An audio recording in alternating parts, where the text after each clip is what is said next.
Nasib Rizik Syihab dalam kasus penghinaan terhadap Pancasila dan simbol negara memasuki tahap gelar perkara. Tahapan ini adalah bagian dalam proses hukum untuk menentukan status seorang terlapor akankah menjadi tersangka atau tidak. Imam Besar Front Pembela Islam FPI Rizik Syihab sendiri telah diperiksa Polda Jawa Barat terkait kasus dugaan penghinaan Pancasila 12 Januari lalu.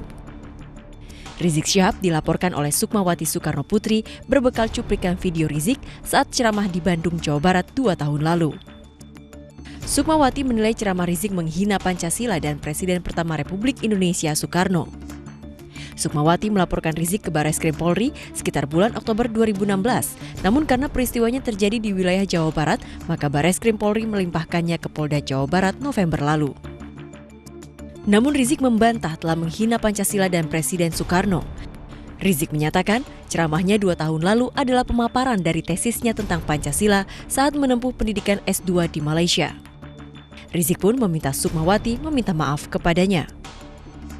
Di laporannya kan menyangkut ceramah. Ceramah itu kan pemaparan tesis. Nah, jangan lupa, jangan-jangan karena yang bersangkutan nggak tahu kalau saya punya tesis. Dia pikir Kiai ini nggak ngerti Pancasila. Dia pikir Habib ini nggak ada yang kuliah. Dia pikir Habib ini nggak ada yang bisa bikin tesis. Makanya saya kasih tahu sekarang, lebih baik Sukmawati mencabut laporan dan minta maaf. Kami maafkan, selesai. Kita tidak perkarakan. Tapi kalau yang bersangkutan mau mengkriminalisasi daripada tesis ilmiah, ya kita akan lapor balik. Jadi kembali kepada Sukmawatinya. Namun Sukmawati enggan menuruti kemauan Rizik, malah ia balik meminta Riziklah yang harus meminta maaf kepadanya.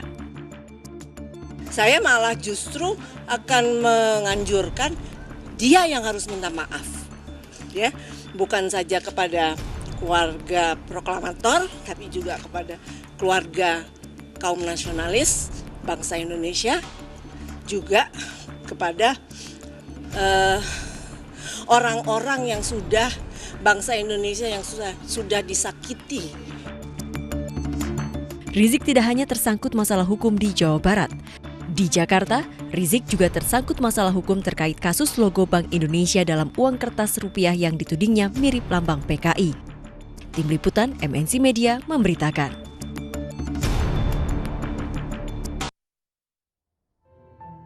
Pemirsa masih di Speak After Lunch dan masih membahas penghinaan lambang negara. Jika tadi Pak Novel sebenarnya tidak setuju begitu ya dengan tema penghinaan lambang negara karena katanya Mas Fahmi ini sebenarnya tidak ada maksud nih untuk menghina. Tapi benar nggak sih nggak ada maksud untuk menghina? Ya karena gini, kejadiannya pun sangat spontan ya ketika pembuatan bendera tersebut.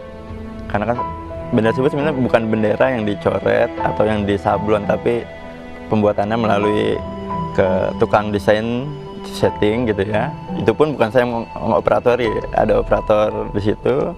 Desain itu jadi, bahkan semuanya contohnya diambil dari situs internet ya. Situs internet.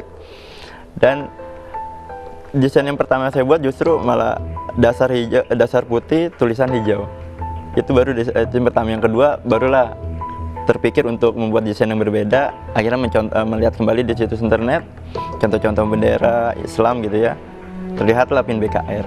PIN BKR yang ceritanya, historinya tadi dibilang itu adalah penyemangat para pejuang zaman penjajah dulu. Dan kenapa ke merah putih? Karena saya 7 tahun di Paskibra, itu begitu sangat dekat dengan warna merah putih, begitu dekat dengan bendera, sehingga sangat menarik gitu ya ketika melihat PIN BKR yang berwarna merah putih dan bernuansa Islami dengan adanya kalimat tauhid la ilaha illallah Muhammadur Rasulullah. Akhirnya dari situ dibuatlah desain yang kedua oleh operator dengan mengambil kalimat la ilaha illallah itu. Itu pun akhirnya dibawa ke percetakan. Jadi ke percetakan ya di sana lah yang dicetak itu dengan dua motif yang tadi. Bukan yang tulis. Bukan. jadi bukan bendera yang saya bawa di sablon ataupun ditulis. Ini saya cuma modal flash disk yang saya bawa ke tukang setting dengan konsep yang tadi. Sudah jadi di flash disk, saya bawa ke tukang cetak di daerah Senen sana. Saya kasih flash disknya, dia copy desainan yang udah ada, langsung dicetak dengan bahan yang udah ada di percetakan tersebut.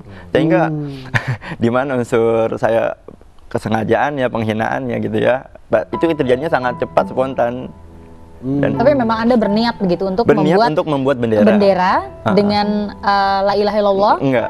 Jadi niat saya untuk membuat bendera karena apa? Karena saya kan bukan anggota ormas, saya bukan anggota kelompok manapun. Kalau saya anggota ormas atau kelompok yang lain, pasti saya megang bendera mereka, Kang.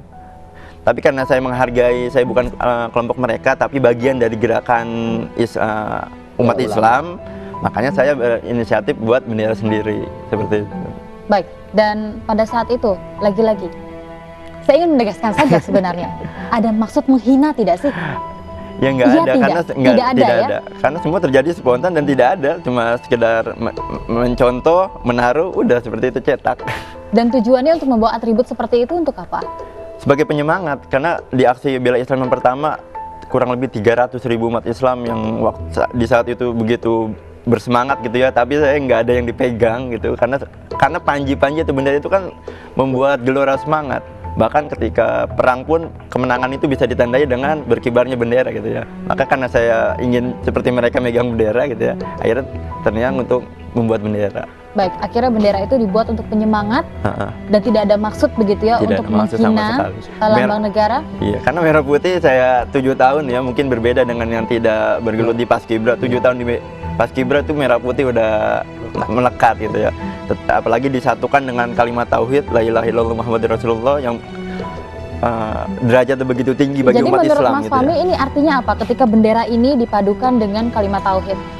Ya, sebuah apa ya, di luar itu sebuah lambang negara, itu adalah penyemangat bagi seorang muslim yang berjiwa nasionalis gitu. Luar biasa. Jadi sebenarnya ini adalah Iya, maknanya begitu ya. maknanya. Semangat dari seorang muslim yang berjiwa nasionalis Betul. dan tidak ada maksud untuk menistakan Tidak ada agama sama atau sekali, menghinakan apalagi lambang negara. seperti kata Habib tadi, ketika saya punya bendera di rumah ya, bendera yang asli gitu ya, bendera yang benar-benar disebut bendera dengan ukuran dan bahannya, itu bisa saya letakkan di lemari paling bawah. Tapi ketika bendera yang saya udah buat itu maka tidak pernah saya lepas dari tiangnya, dari bambu yang saya ini. Bahkan ketika selesai aksi, saya taruh di rumah pun tetap saya dirikan, nggak berani saya turunkan. Karena apa? Karena di situ ada kalimat la ilaha illallah Muhammadur Rasulullah yang lebih meninggikan kesucian itu bendera. Baik, dan pada saat itu Anda sudah menggunakan bendera untuk menyemangati Anda, tapi pernah tidak sih ada terfikirkan kepada Anda bahwa ternyata apa yang Anda lakukan ini bisa menjerat Anda ke kasus hukum? Anda tahu tidak ada aturan itu? Tidak tahu. Saya 7 tahun di Paskibra, terakhir 2006. Baik. Lulus STM 2006, itu selama STMP sampai STM 7 tahun di Paskibra.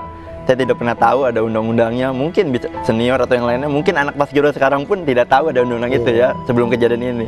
Dan ternyata saya tanya, saya terkena pasal berapa, KUHP berapa? Enggak, kamu terkena pasal Undang-Undang 2009. Ya pantas gitu. Saya lulus Paskibra 2006, pasal itu, undang-undang itu 2009. Bahkan mungkin nggak ada sosialisasi ke para Masyarakat.